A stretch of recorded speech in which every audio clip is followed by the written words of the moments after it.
For introduction, Bangladesh, Egypt, Indonesia, Iran, Malaysia, Nigeria, Pakistan and Turkey are members of the Aid, sometimes known as Developing Aid Development Cooperation Group.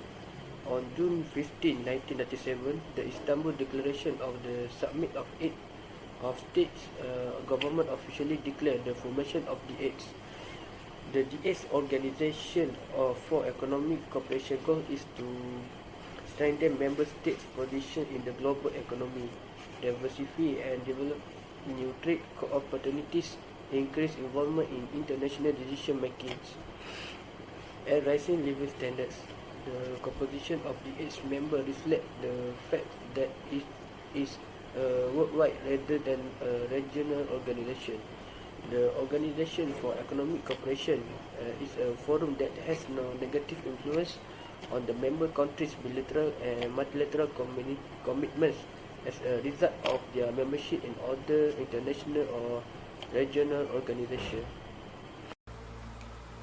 In the literature review, this section is D8 was created with the goal of serving as a framework for economic cooperation via the sharing of experience in order to better member nation position in the global economy.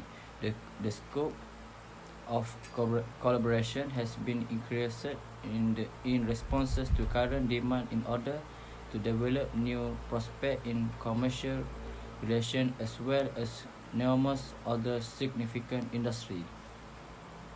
Secondly, Iran fully supports the D8 roadmap with Malaysia for economic cooperation and the role of the Secretariat.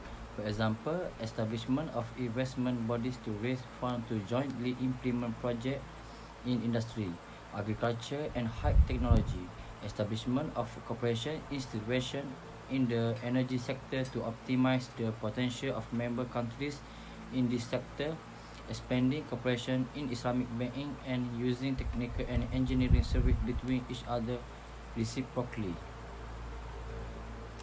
Thirdly, Iran intends to raise palm oil import from Malaysia to 1 million tonnes or more per year in order to fulfill predicted rising demand in the coming years. This initiative, according to the Iran embassy, needs stronger collaboration and coordination from key ministry, government, linked enterprise, and agency in order to further enhance bilateral relations for mutual benefit. According to the most recent data, Iran ranked first among the 10 Middle Eastern nations in total Malaysia palm oil import this year. Finally, Iran is decided to deepening bilateral ties with Malaysia in a variety of areas, including tourism. The embassy claimed to officials from both countries have identified many potential to promote bilateral tourism between Malaysia and Iran. In a statement released ahead of Iran National Day of February 11, which commemorates the anniversary of the Islamic Revolution. Methodology. Data were gathered through case study based on global research publication, news, and review for the study, which employs a quantitative research methodology. Data was gathered online about the value of bilateral trade for Iran and Malaysia as a part of D8 integration process. Quantitative data gathered from the export and import trade between Iran and Malaysia, the reduction of tariff import quotas, export restriction and some trade barrier will increase bilateral product trade and investment between Iran and Malaysia. Malaysia has managed to import products like crustacean, non-fillet frozen fish and tropical fruit while exporting items like palm oil, rubber and vegetable oil. Information on Malaysia export to Iran from 2008 and 2022 was gathered from the internet. Members of the group examined the data and identified important issues that need to be addressed regarding bilateral trade as a part of D8 integration. Furthermore, we discovered in this study how Malaysia engages in robust and consistent trade activity with a number of nations, not only for the good of their own nation, but also to foster international relations. The current study, with the exception of a few other emphasis Malaysia active interaction and assessment of maritime trade with other nations, particularly Iran, as a component of the DA integration process. In this case, the issue comes is effect of sanctions on Iran. Iran has again many sanctions that also give big impact to Malaysia. This also affect to the bilateral trade between these both countries. As the graph stated above, at 2050, the export of palm oil solo because of the sanctions. Research analysis. Economic cooperation between Malaysia and Iran can be considered to have started as early as the 1690s. At the time, Malaysia has exported materials such as aluminium, tin and natural rubber to Iran. Iran was also one of the first countries in the world to obtain supplies of natural rubber from Malaysia after its independence in 1957. This can be seen from the trade value of Iranian natural rubber import obtained from Malaysia, which is estimated at around 447,000 or 50% of the total value of import from Malaysia at the time. Meanwhile, Malaysia is one of the world's countries that import crude oil from Iran with an estimated value of around 2.35 USD million, equivalent to 62% of the total trade value of Malaysia's import from Iran. In 2002, during the visit of Iranian President Muhammad Khatami to Malaysia, a memorandum of understanding was signed between the two countries involving bilateral cooperation. Kuala Lumpur and Tehran also reached a mutual agreement to make the two countries gateways for the countries' export and import routes. Iran agreed to make Malaysia the gateway for its product to other countries in the Asia region, while Malaysia used Iran as the gateway for its product to countries around Central Asia, the Persian Gulf and Afghanistan. In addition, Malaysia-Iran has the opportunity to further strengthen bilateral trade upon the lifting of economic sanctions against Iran. This will provide an opportunity for local entrepreneurs to diversify their efforts in addition to palm oil-based products.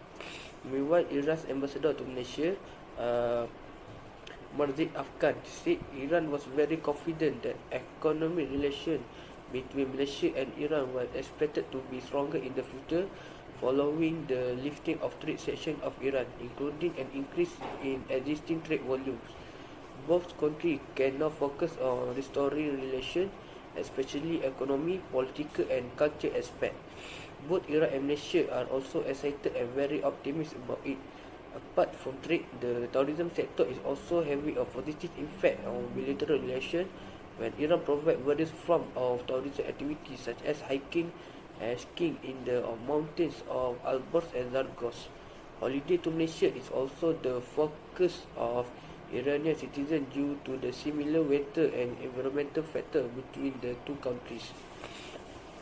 In Iran-Malaysia relations in particular are significant in terms of their implication for the West, given concern that the increasing scale of migration from Iran to Malaysia and growing economic ties between the two countries could lay the foundation for a secret base for Iran to pursue its goal in Southeast Asia. In 2012, in the Iranian embassy in Malaysia started the 70,000 Iranians were studying or working at or waiting for Malaysia visa, which saw dumping for Iranians who would become Malaysian citizens. This will have an impact on the next generation of young people as they will get competition in various aspects as their process grows. According to the Malaysian Ministry of Tourism, 130,000 Iranian tourism visit in the same year. The ever-increasing number of Iranians will see an influx of illegal immigration for the Iranian population. As a result of finding, Malaysia has best export of palm oil and import crustacean of Iran at 2020. Based on Observatory of Economic Complexity, Malaysia have export around $320 million to Iran, while $230 million of it was palm oil. Then import around $49 million, while the main product were crustacean. It looks like Malaysia and Iran have good bilateral trade that will get many benefits for both countries.